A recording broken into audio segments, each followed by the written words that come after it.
Hello and welcome to Stylish Chats with Creatives. Today on the podcast, I'm speaking to Kate Campbell. Kate's an interior designer and runs creativity workshops, and she's based in Leeds. Hello.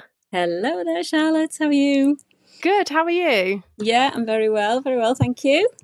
Thank you for having me. That's all right. You're more than welcome.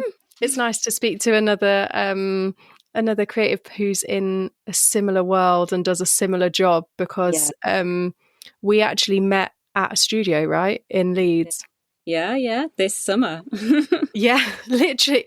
I feel like this summer's just gone in a instant, by the way. Yeah. This summer seems, years ago. Yeah. It must have been 3 months ago, 2-3 months ago that we met. Yeah. And it feels like it was last week. Mm. Yeah. I know. Mad. Crazy. It's crazy. Mad. So we were just chatting a little bit off air about your interior design and how you do stuff for Airbnbs and little B&Bs and stuff. I think that's really interesting. Can you tell me a bit more? Yeah. So I realised when I was styling that I loved interior design, and I've loved interior design for ages, but obviously as a stylist you do a lot of interior sets as well. So I really wanted to kind of broaden into interior design a bit more. So I did do a range of different interior design products, but I realised but I realised quite quickly, I suppose, that there was a bit of a niche in terms of holiday rentals and Airbnbs where my skills as a stylist for photography were really useful as well, because obviously anybody who's doing a holiday rental or Airbnb needs photographs for their listings. So I was able to work with the owners of those Airbnbs on their interior design, and then also, if they wanted, on the photography and the styling for their photos. So it is a bit of a niche. There are a few other people out there doing it, but I just really like it. You're helping somebody else's business, that they're trying to make a living as well, and I really like that element of it, that you're helping them, because it's almost like, I always say, I've got two customers. I had the people who own the Airbnbs, and then I had the people who were going to be staying in the Airbnbs. Ultimately you're wanting to help them attract customers, so it's a really nice kind of, I really like that angle to it, I suppose. Yeah, I'd never even thought that as stylists we could move into that kind of area. Of course it helps out the business, of course it helps bring other revenue in. And then, if people, me included, if I look at an Airbnb or a shepherd's hut or something, I'm like, oh, that looks dead cute, I really want to go. It's all about selling it, isn't it? It's completely. Like I always say to the owners of these Airbnbs, think of your photographs as your shop window, because if you don't get them, and that's it, people base their decisions on the photograph initially. That's the only thing they see in the listing. So if your photograph is crap, then they're not going to even click to hear about the wonderful place that you might have, So it's so important to have an amazing photograph, which means having a great interior design, but also how you style it and take that photograph is vital, really, really vital. So yeah, there is a market for stylists to do that work, for sure, in that kind of property world as well. Yeah. So do you reach out to clients and then kind of mood board for them and then design it all from the beginning, or how do you go about it? It depends, really.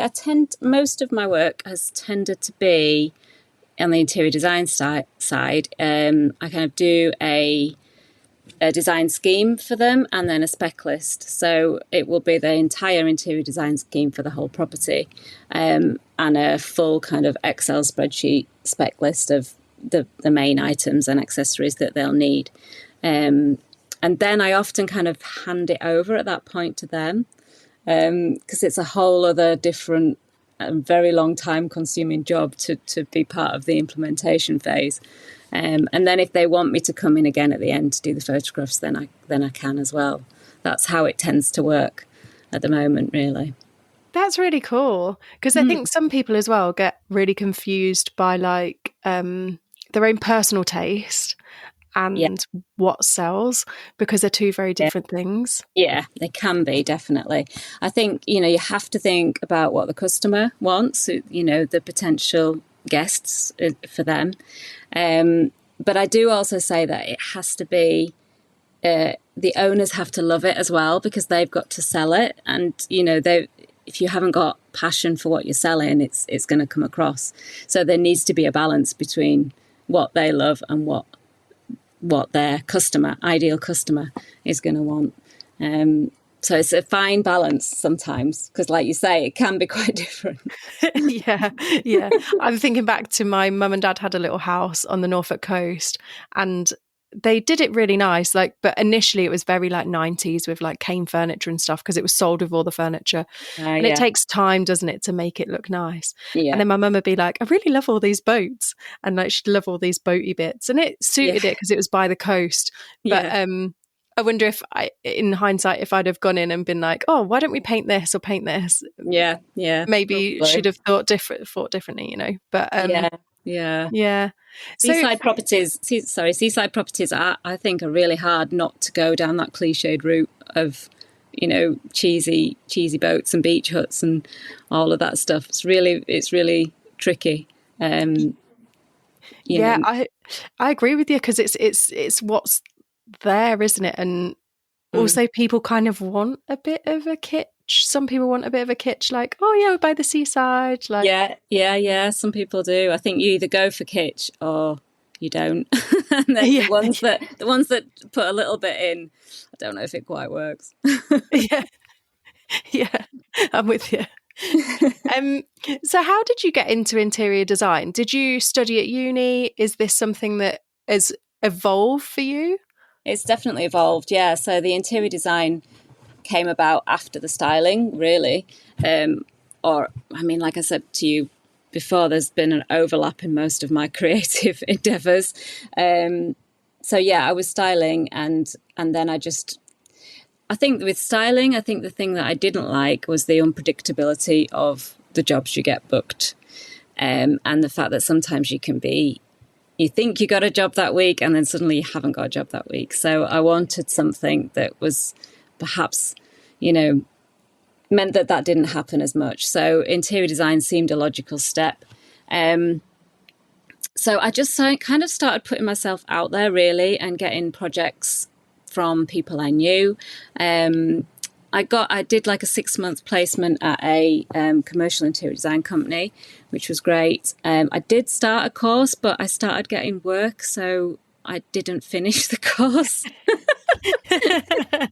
Because I thought, I'm only doing the course to get work, and I'm getting work already. So I kind of, took what I did from the course, but then just continued and kind of just kept going and kept doing things. Friends of friends, and then worked with an architect. Was on one job, and then he gave me a lot of other jobs after that, so that was great. And then I kind of got this niche, if you like, and entered the property world, which is a whole other world. So I kind of did a lot of networking within the property world in order to get the contacts for the Airbnbs and things like that, really. But it's only been in the last sort of, 6-10 years that I started doing interior design. Oh, okay. Yeah.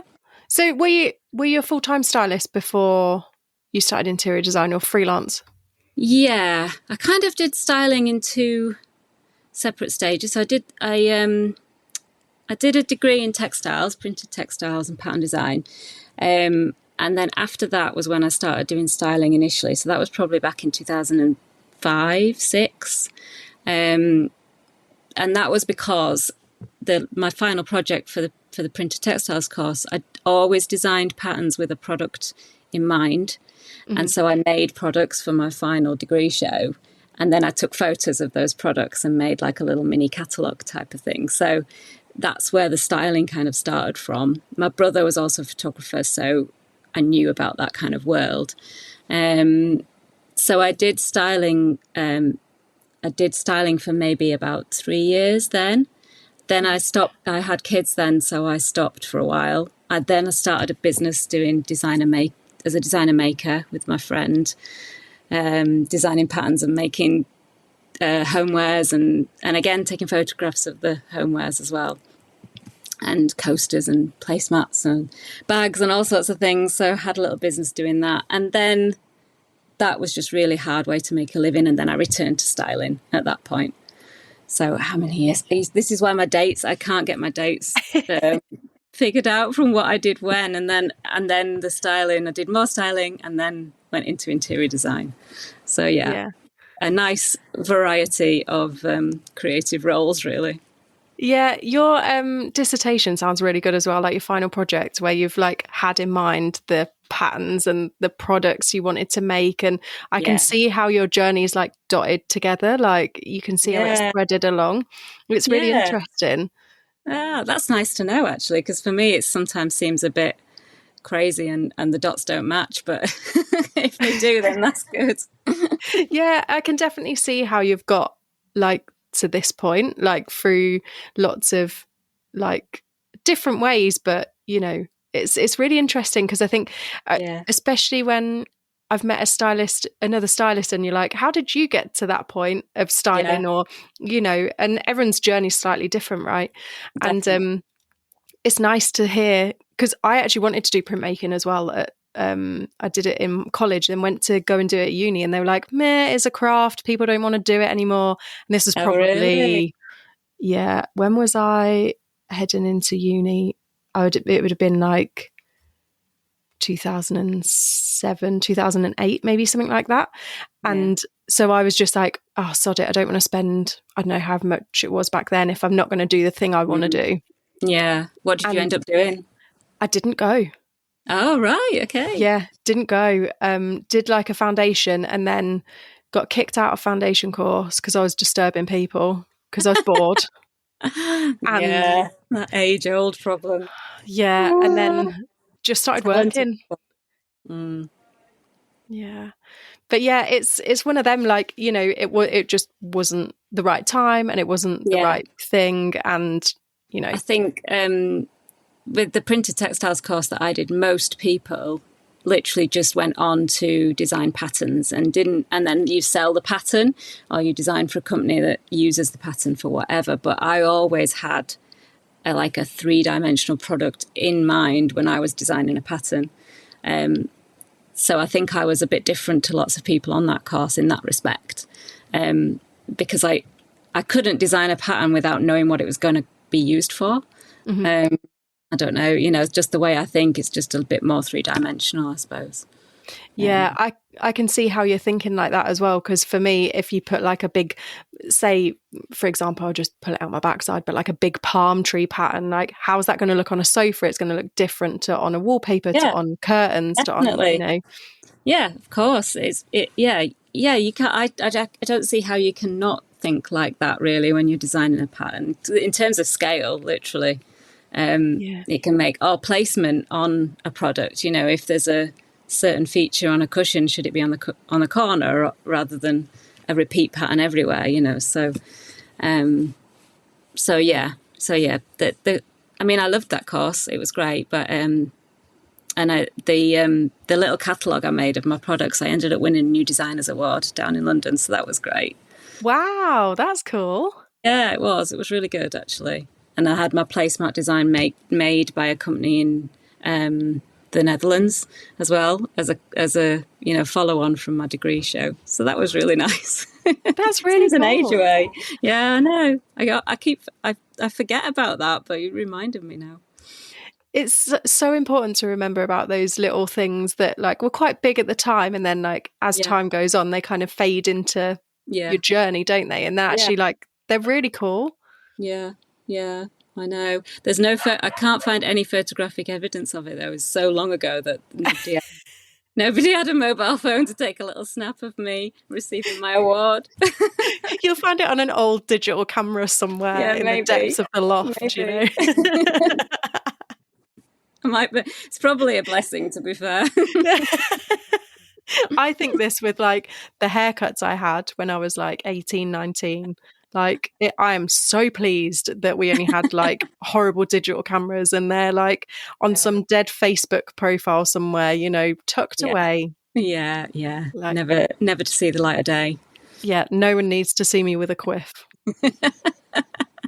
Oh, I don't know. I think we all do. It makes this square head look even squarer. That's all I'll say. Oh dear. So you also do creativity workshops. What Yeah. is involved there? What do you do? Well, so I've got a new website, the Creativity Curator. So I suppose I realised that I've lived this creative life, as I'm sure many people do, but not everybody does. Not everyone lives this way, do you know what I mean? And I don't think I've quite realised that before. So I've started the Creativity Curator with the kind of mission to get everybody to be creative, because I think everybody has a certain amount of creativity within them, and they might say that they're not creative and never have been. That's probably because their teacher when they were younger told them that they couldn't draw, and that one comment has meant that they think they can't do it anymore. And I think it's such a shame because, thinking creatively is so beneficial to our well-being as well as our work. So I've started the Creativity Curator and working as a creativity coach and I do, so the workshops, I'm doing a vision boarding workshop next week in Manchester, and using like creativity tasks to make sure people can get to their, use their intuition and their kind of true, the actual real things that they want to do with it in the future, not the things they think they should be saying. And then I've been doing a mindset makeover thing all week this week as well, which is just about creative thinking and getting people who, like I say, maybe have either don't think they're creative or, were creative or even work in a creative job but are not creative outside of that job, to think in a different way, and to explore how that helps their work life or their family life or personal life and all of that. So yeah, it's been a lot of fun and a lot of interesting things people have put within the group as well about what their revelations, I suppose, with the prompts that I've been giving them. It's really interesting that you say that as well, because creatives, I find it so hard to be creative out of work. And especially like I was doing some shoots this week and they were all creative shots. And like, it's amazing how tired you get after work when you're using a different part of your brain and you've not really got don't really have a proper brief. I'm just kind of thrown in and you just go for it. And then I got home and I was like, bollocks, I'm so tired. Yeah. And it's draining. It's so draining. And then to think, oh, well, I'm not going to pick up. Well, actually, I'm going to not even cut a long story short here. I started a sign that's basically on a fabric sign with like a velvety kind of background and felt letters. And they're all like ironed on. And then wisely, I thought, do you know what? I'll hand stitch round each letter, right? And it's a saying me and my husband say to each other. And there's 4 or 5 big words in it anyway. And I must have started it at the beginning of this year. And I'm only through like 5 letters of hand stitching. Oh my God. That's going to take you ages. Yeah. Like I've got I've not even cut it into the shape of the kind of like flag hanging thing that I want. It's still just one giant bit. And I'm like, when will I ever finish this? I've got a cross stitch I started 3 years ago. Oh yeah. But you know what? You need to enjoy the process of doing it more than the result, really. Yeah. Although you will love it, I'm sure, when you finally do finish it. But, if you're not enjoying the actual act of doing it, then it's going to be harder to do, isn't it? Yeah. And I think sometimes it's just sitting down and being like, right, I'm going to concentrate on this for a bit.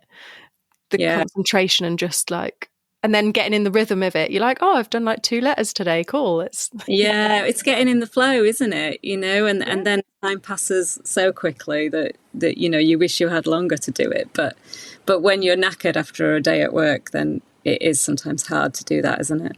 Yeah, definitely. Yeah. As a creative person who's working creatively. But I think it's a shame sometimes creative people, I think like you often when you're younger, you try so many different areas in creativity, and then it's almost like a funnel, and you focus and you get nearer, and you only end up doing one particular thing for your work, and then you forget that you used to enjoy lots of other creative things as well.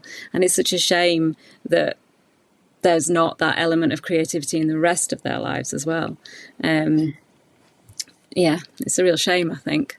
Yeah, and I think like that, I don't know whether it's just because I've hit mid-30s and I'm kind of like enjoying reveling and bringing my inner child out, but like when you're younger and you're little, you're like, oh, well, I'm just going to draw, or you like go on a walk and you're like touching all the rocks, touching all the moss, and like, you know, just being fully absorbed in stuff. And as adults, you kind of don't do that. Yeah, that's really, really bizarre that you said that, because the prompt that I gave everybody in my mindset makeover this morning was to unleash their inner child. Yeah, and to kind of every decision that they make this morning or today, you know, ask themselves, what would a child do in that situation, you know, and ask themselves why they were doing it, and then be that annoying but, you know, beautifully curious child who constantly asks why, and do that to yourself, you know, and then why not go and touch the moss or jump in the puddle, you know, do that thing. And because like you say, it's like the innocence of youth and the curiosity of a child. It's just great to kind of return back to that sometimes, I think. Yeah, and I think like that's where the wonder of the world gets a bit lost as well, because you get bogged down with adulting and being like, oh well, politics, that's shit, and like this and this, and actually like you forget to just enjoy all these like tiny moments that pop up throughout your day and can bring you so much joy. And it might just be that you've run your hand over some lovely little moss. Yeah, completely. And like yesterday's, the prompt was to go and notice things that you wouldn't normally notice out on your average walk, you know, and it's amazing, you know, you go and obviously people often notice like textures or different colours or, you know, and beautiful things in completely mundane situations. But if you don't have it in the front of your mind to seek out these things, then you're just going to carry on your day-to-day lives and never notice them. And so it's quite powerful, I think, to almost force yourself sometimes to go and see things in a different way. Yeah, I agree with you. And I think sometimes like when I'm out on a walk and I'll just leave my phone at home and I'll be like, I'll take the dog and I'll be like, oh, how many different birds can I hear? How many like different trees can I see? Or like, you know, just stuff that you'd point out. If I had my nephew with me, I'd be like, how many, can you see any birds? Can you, how many cows are there? And, you know, and it just like kind of almost grounds you actually as well. Yeah. Well, definitely. I mean, getting out for a walk is cure for a lot of things, isn't it? You know, and appreciate, even if that walk's in the city, you can still notice things you haven't noticed and appreciate the landscape and the buildings and all of that stuff as well. So I think it's very beneficial and great to be like a child again. Yeah, absolutely. And I'm agreeing whilst I'm sat in my really bright dungarees as well. Yay! I went and saw my friend with her twins today, and her kids were just looking at me. They're only like 9-10 months old, wide-eyed because they've got all the tattoos, the big dungarees on. They were like, whoa, who's just walked in here? What is going on? They'll be colouring in your tattoos before you know it. Oh yeah, my other friend, her little girl, we have to play tattoo shop. So I get the Crayola pens out. I do a tattoo on her. She does a tattoo on me. That's amazing. It's so good. Apart from like, sometimes the Crayola doesn't come out of my legs. I used to do that to my dad as a kid. I used to draw things on him. Oh, did you? Yeah, I kind of forgotten that I used to do that. And I've done it with my kids as well sometimes. I just it sounds really bad, but I just like if I'm sat next to him, I've got a pen in my hand, and I'll just start drawing on the knee or something. And often they just let me. Yeah. You know, why not? Yeah. It'll come off eventually. Yeah, you know? That's it. This is what I think with when I see my friend's little girl and we're like playing tattoo shop, and like she apparently I drew like a big flower on her foot or something, and then she kept taking a sock off to show everybody at nursery. And calling it a tattoo probably as well. Yeah, that's so funny. I think that's nice, like being creative with the kids that are in our lives as well. Like when our nephews are here, or and a friend did a really good idea of painting the inside of an egg box with lots of different colours, and then her kid was picking out like matching things in nature that match the colours, so like a flower. And my little nephew loved it, and then he got to brown and just got handfuls of mud. Oh no, at least it wasn't poo. Yeah, exactly. Oh, that sounds amazing. Yeah, it keeps them occupied quite a while, and but it's nice to share that creativity with other people. It's really nice. Definitely. I mean, I think a lot of my love of creativity, well, obviously I've had it all my life, but since having kids, I think that I've just made sure that they appreciate and love creativity, because it unfortunately don't get as much of it at school when they get to a certain age as I think they should. So kind of that's my role now, to make sure that they see new things, that they experience the world, and that that I give them as much opportunity to be creative as possible. So there's been many creative fun in our house, for sure. I actually did in the summer, just before the summer holidays, school summer holidays, I did a little download for people and it was Summer Sanity Savers, I called it, and there was literally 7 weeks of ideas of things to do with your kids over the summer. What a cracking idea. Yeah. So, it was, I mean, I loved thinking, I mean, that's 49 ideas. That's quite a lot, but I did it. And, I think it helped out quite a few mums and dads over the summer. Yeah. I mean, I can't imagine what the 6 weeks holidays must be like. It must be quite intense for parents. I think it can be, yeah, anything to save their sanity, I think. So hopefully I did save the sanity of some parents. I think it's good to share ideas, though, if you've got that's a really handy thing, especially if creativity isn't somebody's first thought of not going straight to creative things to do. Yeah, and I think half the problem that people have is thinking of an idea. They might want to be creative, they've got that desire, but it takes half a day to think of what to do or to plan what to do. So, having those ideas there to hand without the need to even think about it is handy, definitely. Yeah. And they must be, I mean, I'm not a parent myself, but it must be so tiring, because you're thinking of when are we going for food? When are we feeding them? When are we doing this? When are we doing that? Yeah. Then you've got to get everything out. And I remember as a kid, my mum just put in I was going to call it a tarpaulin, but a tablecloth. And she'd literally just throw paints on. She'd cut some potato stamps out and Play-Doh and everything. I just remember me and my sister and other kids in the neighbourhood just all around this table. We must have been caked head to toe in paint and everything.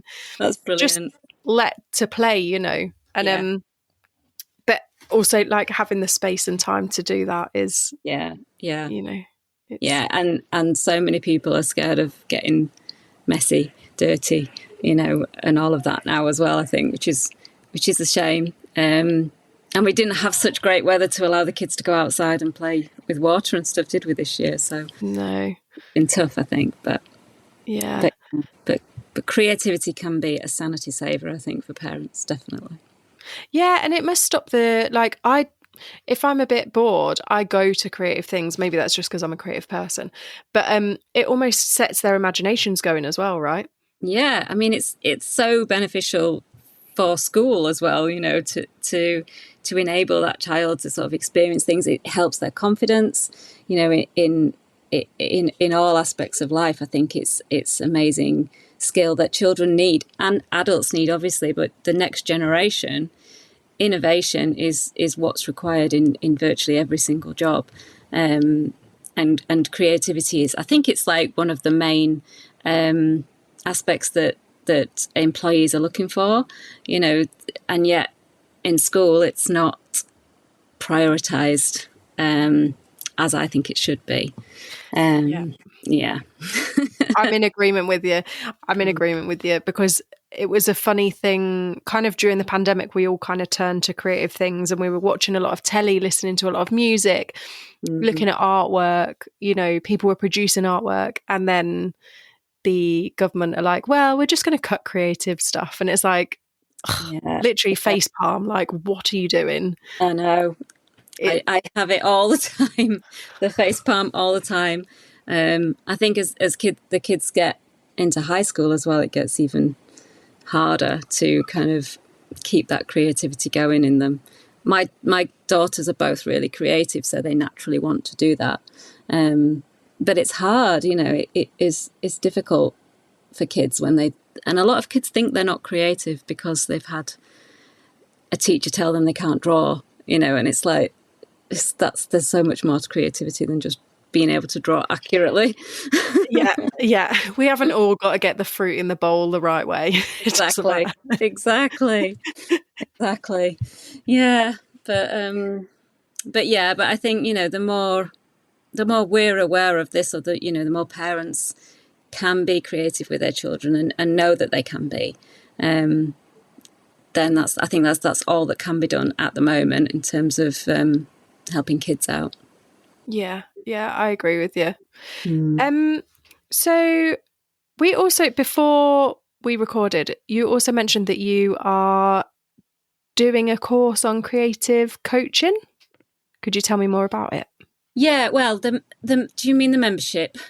Yeah, I think so. Yeah, we'd kind of said that you were doing like your membership things. Yeah. So it's all linked to creative coaching, really. So I've got a membership called the Curate Collective, which I started in, I think it was May that I started it, and it is basically a monthly membership, and it's part of so there's a lovely little group of people at the moment, and the doors are open for new members next week. This week, if this is going to be, I'm talking last week. So from the 25th of September for a week, the doors are open, and it's basically enjoyment of being creative. You know, the importance of creative thinking. It's based in a Facebook group, but there's a members only area on my website as well. I give out creativity tasks every other week. For that, you know, those people who can't think of the ideas or struggle to think of the ideas, there's like a couple of really quick things to do that maybe you could do on the train, or, you know, really, really quickly. And then there's one which I call like a linger for longer creativity task. So that's every fortnight. I do that. I also do a design dilemmas session, which is interior design based. So any of the members that have interior design questions can tell me their dilemmas, and then I do a presentation every month and give them some ideas. And then I'm starting a creativity unblocker session every month as well for the members. Although I've got one on Monday actually, which is for everybody, and it's free if people want to come and try it out. So that's a session which basically is just a bit of, well, I say it's a bit of fun, but it's fun, but there's science behind it. You know, it's that trying to make sure that you can unlock your creativity, because we all get blocks sometimes, don't we? So it's a fun session, but it's aimed at enabling people to start thinking more creatively. So there's one on next Monday actually, but that's included in the membership as well. And it's just a really, you know, it's nice to be in a community of like-minded people sometimes, and everybody in that group loves creativity. Some have creative jobs, some really don't, but appreciate creativity and want to be more creative. So that's it's just £27 a month, and you get all of that, and you get discounts off my events and things like that, any resources that I do. So it's great. I mean, obviously I'm going to say it's great, and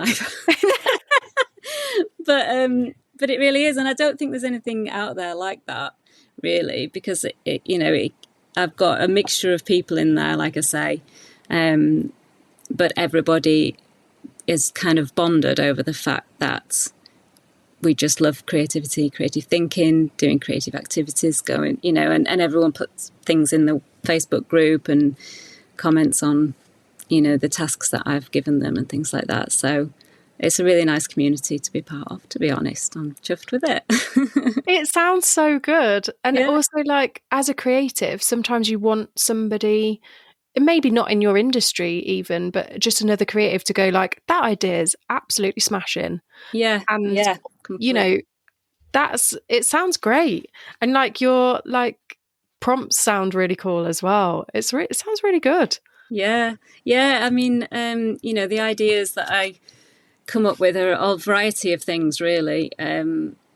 So, obviously a lot of my creativity is design or artwork based, but obviously there's still, we can be creative with words as well. I did a linguistics degree actually first off the bat when I was 18. So I used to Really? and I used to work as an editor, and then I realised it wasn't creative enough, so I left. And that's when I did the textiles degree. So, Oh my so days. I love words as well, and language, and playing with that as well. So there's some tasks which relate to that as well, and a little bit. It sounds really broad and really like welcoming for everybody. There sounds like there's something for everybody in there. Yeah, I think so. I'd like to think so. And obviously because, it is a monthly membership, we're communicating through the group. You can almost like request, it's a bit more of a two-way thing, I suppose. I'm there, to help people be more creative. So any help I can give, then I will, Yeah. It sounds you've got so many strings to your bow. It sounds like you've got so much going on, and I love it. Like, I love hearing when creative people are like, yeah, and I do this and I do this and I do this. And because that's like that. It's how my mind works as well. Yeah, yeah. You're going like 50 mile an hour all the time. Yeah, it's true. It's true. I know. And I used to think like, I just need to focus on one thing. But recently I've just thought, no, that's not how I am ever going to live my life, just doing one thing. I like variety. And I think that it makes me a better person in whatever I do. And it makes me have a better day when I've got variety within it, and I think a lot of people are possibly like that as well. Yeah, I think so. And I think creative people definitely, if you've got any streak of creativity in you, it's like pinging ideas off each other all the time. And like even last week when I was chatting to my mum and dad, when I went away to see my mum and dad, it was, my dad's a businessman. So I was like, oh, what about this idea? What about this idea? And he thinks very like black and white. Yeah. And so then when I have to translate it into like a creative way, but then sometimes, you do have to, I don't know, go to the bank and ask for a loan. So you've actually got to transfer your creativity into black and white so that person understands it. And that's also like really interesting how sometimes we have to be a bit of a chameleon when you're creative and try and explain what you're doing. Yeah. Yeah, because not everyone's creative and not everybody understands the same language in that respect, do they? Yeah. And also being a freelancer, you own your own business in effect. So you have to learn about business, and you have to learn how to sell yourself and how to market yourself, and you've got so many hats to wear within your role. That you have to adapt, and that's another reason why creativity is so great, because it helps with that adaptability for all those roles that you have to play. So I think creatives have, it's a lot more than just being creative, isn't it? Being creative. Yeah, I agree with you because it's when you run your own business and you're like, I think I've said on the podcast before, but I was sending out my website to people and somebody messaged back and was like, Charlotte, it's just not working. And I was like, why is it not working? I couldn't figure it out. So then I had to go into the back end of my website, try and figure it out. And it was literally like one button that was not pressed or something. And I thought, it's been like this for 3 months. I've been pitching to clients and they can't even see my work. Oh no. And you're like, what? But then you almost have to like put on your, like, I've got to draw up some terms and conditions. So then you have to put your business hat on. Then you have to go into work and do your creative stuff. It's almost like sometimes your brain just needs to stop. Yeah. Yeah, definitely. Oh my God, yeah. And you do need that. You need time out as a creative. You do need that time out. And often then the ideas will come quicker and after you've had that kind of pause, reflection, deep breaths and, time out. It's almost like that. And it's the same with doing something that's fun, like this session I'm doing that I was saying is just a fun session. People think that that's frivolous and like a luxury to kind of do something that you enjoy just for the pure pleasure of it. But actually, it has a knock-on effect that's going to be beneficial to your business as well. Yeah. So it's essential, really. Yeah. And I think as well, something that I've kind of spoken to my dad a little bit about. So he's on the cusp of retirement, but struggling because he's self-employed and has been for a long time. Mm-hmm. And we kind of had a chat about like doing hobbies because we enjoy them, not because we're making money out of them. And I think doing stuff just because you fancy doing it, or, like, say for me, going to a life drawing class as and when I can get to them, because at the minute all my work seems to be getting in the way.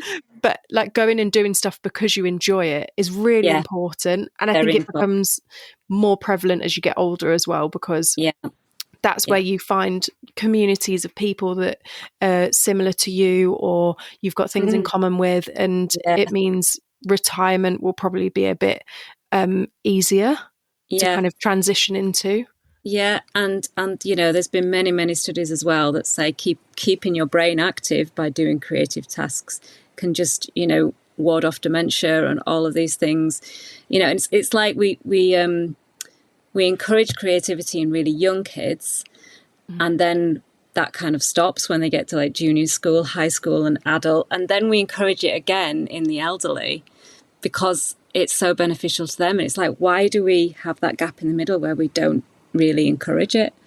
And I was reading today some studies about play, and play is like that definition of when you are doing something for the pure joy of it and it's not for your business.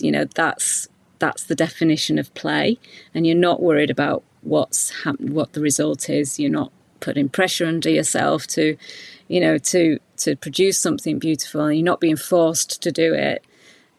That's the definition of play, and that's like what your as a hobby should be, isn't it? Yeah, absolutely. And like I was on a shoot and these kids had Nerf guns, and that's what I was styling. And this kid shot it, and it shot so far. And I said to the kid, I was like, shall I get some of those for me and my husband? And he was like, yeah, it'd be well good to shoot each other. So I bought 2, right? And then me and Nath live in Home Firth, and on our street it's relatively quiet. So we got the Nerf guns and we started having a fight in the street with Nerf guns. That's and one brilliant. of the neighbours like drove past and was just crying with laughter because we hid him behind cars and everything, like shooting each other. And and great. Just being silly. Yeah. We both felt so much joy, and we were crying with laughter. After about 10 minutes, I was like, my knees can't handle this amount of running anymore. But like just to play and be silly. Yeah. And then completely. He did teach my nephew how to use the Nerf gun at the age of 2. It was a bit like he was pointing it at our feet, making us dance. It was quite funny. God. What you started. God knows. No, but that's brilliant though. I think that's amazing that you did that. We need another date out there actually and have a bit of a Nerf gun fight. But it's good fun to just be silly, I think, as well, and just release and laugh. And even if it's like, I don't know, a few weeks ago we were like, should we go for a sunset walk? And then the park was empty and I was like, I really fancy going on the swing. So just like the joy in swinging is just like, yeah, I know. And the joy of being able to fit in the swing still is brilliant. Yeah. It was a little bit tight on the way back out once I'd embedded myself in there. But it's so much fun. And I think that's where we need a bit of that, and we do. Time to relax as well. It's so beneficial in so many ways. yeah, and it's kind of like, yes, yes, yes, that's what I'm all about, kind of thing. Let's do more. Let's be sillier. Let's play more. Let's be curious like a child as well. Yeah. See more in the world. Do you feel as you've gotten older, you've got released that expectation of what other people think you should be doing? Do you feel like that's released? Yeah, I do, definitely, and that's shown as well, I suppose, in that whole I need to find one job to do. Whereas like, no, that I'm not. That's never going to happen. I'm always going to be like multitasking in terms of work. And just kind of, I think I've just reached a stage where I just want to follow the route that I feel passionate about. And I think actually a lot of it has come from having kids, and like what I teach to my kids is what matters most to me, I suppose. And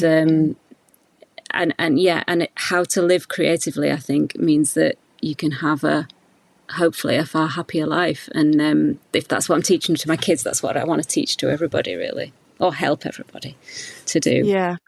I think that's really nice, because I think like where I've hit this past year or so, 18 months maybe, I've just kind of stuck a V up to the world and been like, I'll do whatever. I'll dress how I want, act how I want, as long as I'm not hurting anyone, obviously, and just be more yourself. I was talking to a friend about it today and just kind of saying like, I don't know whether you hit an age and you're just like, actually, why am I not just being fully myself and not having society's expectations, Yeah.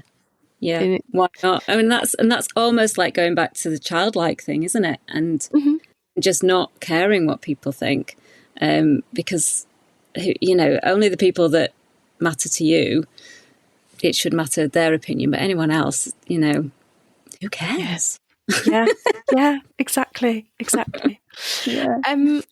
I've got one final question for you, and it's a biggie, but answer it however you want, because I've had lots of different answers from the same question.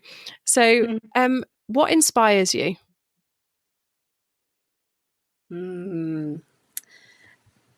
I think I've probably just said it, actually. I think, and it sounds a bit cheesy to say it. I love cheese. Come on. Yeah, well, I'm a bit cringy, actually, but it's my kids. It really is my kids.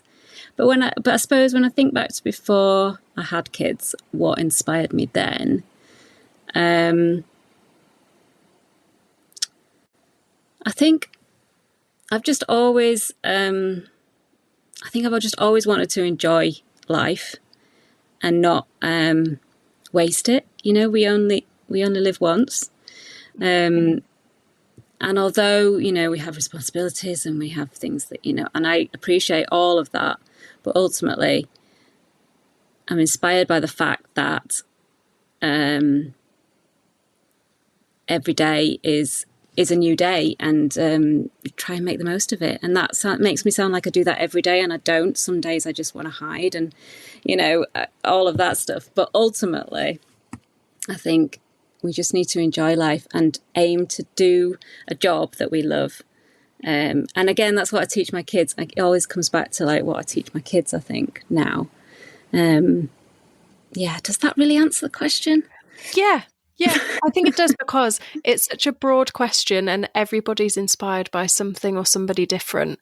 And it's really lovely to hear your response and like how your kids really inspire you, but then how also other things really inspire you as well. And you're so right. We're only here once. We are. And I think my kids now, they're 13 and 15, and I'm starting to learn a lot from them and their perspective of the world and how they view things. It's really, really interesting. And I think that we can learn a lot from youngsters. I think we don't always have all the answers. That's very true. That's very true. What inspires you then, Charlotte? Has anyone asked you the question? Yeah, it's probably nature, and it's probably I love being inspired by other creatives as well. And like, I've probably been inspired more in the past year doing this podcast than I have in a long time, because I'm hearing lots of different views on the world, on creative things. And but yeah, nature. I mean, like every day I look out at the sunset off our balcony, I take a picture, and people must be sick to death of looking at the picture of this bloody sunset from my balcony on my Instagram. But I love the way you can see all the seasons changing, where the sun's setting is different. I mean, we've even painted our living room. Well, I say I painted the orange in our living room, and when I looked out in the sunset in summer, it's exactly the same colour. And I was like, oh, that's where that's come from. So yeah, I love lakes and mountains are my favourite thing, mountains especially. And I think that's a kind of, obviously that's nature, but I think that like at the bottom of a mountain, you sort of like feel a little bit insignificant, and you know, the world's kind of so big. But when you're at the top of the mountain, it's like anything's possible, and you can see for miles, you know. And I really like both aspects of being in the mountains. You've just reminded me, when we were traveling through I think it was like Switzerland and a bit of Italy, and we were driving through, and the mountains are so overwhelming, they kind of almost like encroach over you, and you feel like the tiniest dot ever. And you're like, whoa, look at this. We're like driving so slowly, must have annoyed so many locals. Like, oh my God, look how tall it is. Look at this. And just incredible. It's the kind of being in awe and wonder, isn't it? Of the scene. Again, a childlike quality. Definitely. Oh, well, thanks so much for coming on the podcast. I've really enjoyed hearing about your journey and your creative workshops, and all of your creative journey just sounds incredible. And I've really enjoyed it. Yeah, I have too. Like you were saying, being inspired by other creatives, it lifts you, doesn't it, when you chat with somebody who's, as you know, has similar views and things. So thank you, Charlotte. I've thoroughly enjoyed it. Thank you. Thank you for listening to this week's episode. I hope you enjoyed it. Please rate, follow and share, as it really helps this little podcast out. And if you have found value in the podcast and you have the means to, I do have a Buy Me a Coffee link in the show notes. This will help keep the podcast going. Join me next week for another fantastic guest. Bye!